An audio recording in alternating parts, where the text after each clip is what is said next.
여러분, 좋은 한 주의 시작입니다. 저희가 드디어 사사기 21장 마지막까지 왔네요.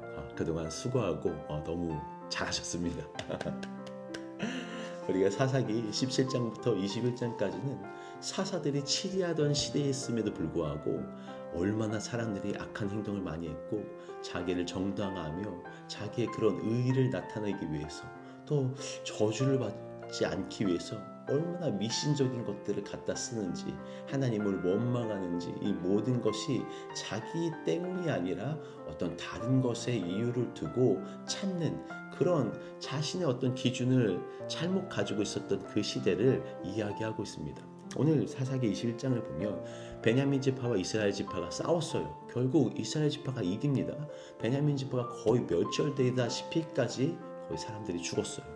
그러니까 이스라엘 지파가 후회를 하는 겁니다. 우리가 어떻게 같은 한 동족임에도 불구하고 이런 전쟁을 치러서 이들을 거의 멸절시켰는가 라는 생각을 하면서 하나님께 원망을 해요.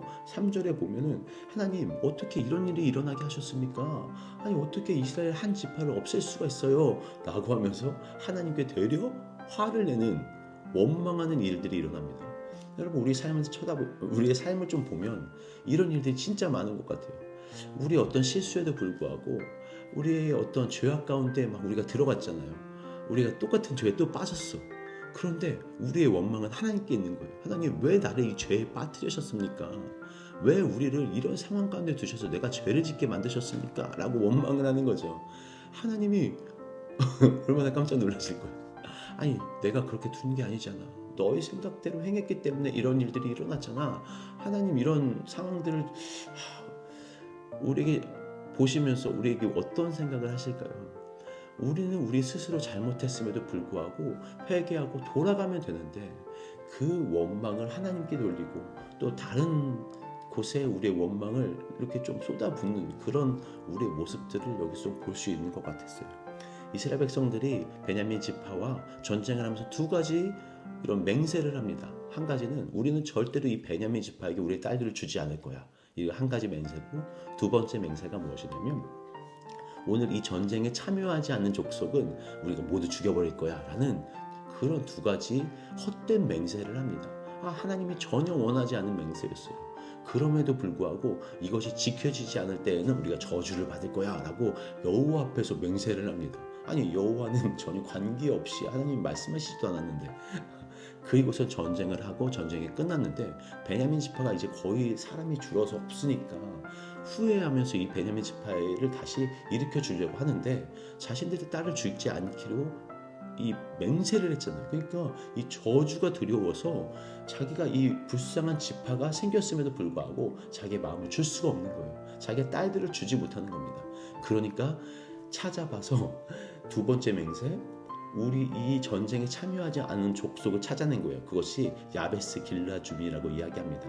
이곳은 이제 요단 동쪽에 있었는데 아마도 이게 거리가 머니까 오지 못했던 것 같아요. 어쨌든 이들이 참여하지 않은 걸 보고 잘됐다. 이들이 참여하지 않았으니까 우리는 이들을 죽일 권리가 있어. 그러면서 그들을 다 죽입니다. 죽이고 나서 그곳에 있는 여자들 400명을 모아서 그들을 베냐민 지파에게 주죠. 아니 참 맹세가 지켜질 것은 지켜지고 지켜지지 않을 것은 지켜지지 않는 보세요. 모두 죽인다고 했는데 여자들을 또 살려놔. 자기의 필요에 의해서. 그리고서 그것을 베냐민 지파에게 주는 거예요. 자신들의 딸들은 여기가 상황이 안 좋아서 딸들을 줘야 되는 상황임에도 불구하고 저주를 받을까봐 무서워서 자기 딸들은 주지 않고 여기에 전쟁에 참여하지 않았다는 이유로 그 사람들 자기의 종족들을 또 죽인 거예요. 그리고 나서 그 여자들은 또 살려놓은 여자들을 베냐민 지파에게 주는 이런 행동들을 합니다. 또한 21장 마지막에 보면 400명이 만족스럽지 않은 거야. 많지 않은 거야. 그러니까 이들이 베냐민 지파에게 이야기합니다. 너희 여호와의 명절 때가 되면 사람들의 실로에 많이 모일 거예요. 왜냐하면 거기에 하나님의 성막이 있었으니까. 뭐 나팔절, 유월절 이런 절기들에는 사람들이 다 그 성막 앞으로 갔거든요. 그러니까 얼마나 많은 사람들이 그 절기 때 모였을 거예요. 그러면 그 실로에서 기쁨의 춤을 추는 여자들이 나올 거예요. 그러면 베냐민 지파에게 너네 몰래 숨어 있다가 그 여자들 납치해서 가. 그리고서 너희의 아내로 삼아. 그리고 그 지파들이 뭐라고 하면, 그 딸들을 잃어버린 아빠들이 뭐라고 하면 우리가 잘 얘기해 줄게. 이러한 일이 있으니까 니네 좀 참아줘. 이런 말도 안 되는 행태를 이스라엘 백성들이 하는 겁니다. 여러분 보세요. 얼마나 자기 중심적이고, 이게 자신들이 한 죄악들을 덮기 위해서 자기 종족을 또 죽인 거야. 그리고 그 맹세는 또 하나는 지키고 하나는 지키지 않으면서 그 여자들을 데려와서 베냐민 지파에게 주고, 그것이 성이 차지 않자 결국 납치까지 하게 돼서 베냐민 지파에게 주는, 이게 우리의 모습이라는 거죠. 삶을 살다 보면 여러분, 우리가 참 의로워지고 싶은 때가 있어요. 그렇죠? 그냥 우리의 삶이 하나님 앞에서 정말 잘 됐으면 좋겠고 부끄럽지 않은 모습으로 살고 싶을 때가 있어요. 그런데 그 부끄럽지 않음을 우리가 내세우기 위해서 얼마나 많은 사람들을 아프게 하고 얼마나 많은 사람들을 돌보지 못하는가를 여러분 한번 생각해 봐야 돼요. 우리는 우리의 법을 지키기 위해, 안식일을 지키기 위해 저기 죽어가는 사람을 그냥 내버려 두는 그런 제사장처럼, 선지자처럼, 율법 교사처럼 그런 삶을 우리는 너무 당연하게 생각하고 있다고. 주일 예배 오면서 제가 몇 번 말씀드렸지만, 예배 오면서 누군가가 어려움에 처해 있다면 예배 오는 것이 중요할까 과연? 아니면 이들을 도우러 가는 것이 중요할까? 우리가 하나님의 명령이 이건 아닌 것 같은데 라는 생각을 하지만, 그 율법의 중심이 뭐냐 물어보는 거예요. 자기들은 하나님과의 언약을 맺었다고 해, 맹세를 했다고 해, 스스로 생각해서 이건 깨면 안 되지, 이건 깨면 하나님께 벌을 받을 거야 라는 생각을 하고 있지만, 실제적으로 그 가여운 사람들을 우리가 돌보지 못하고 있다고요. 선한 사마리아의 비유가 그런 것이고, 예수님께서 바리새인들을 꾸짖었던 이유가 그것 아닙니까?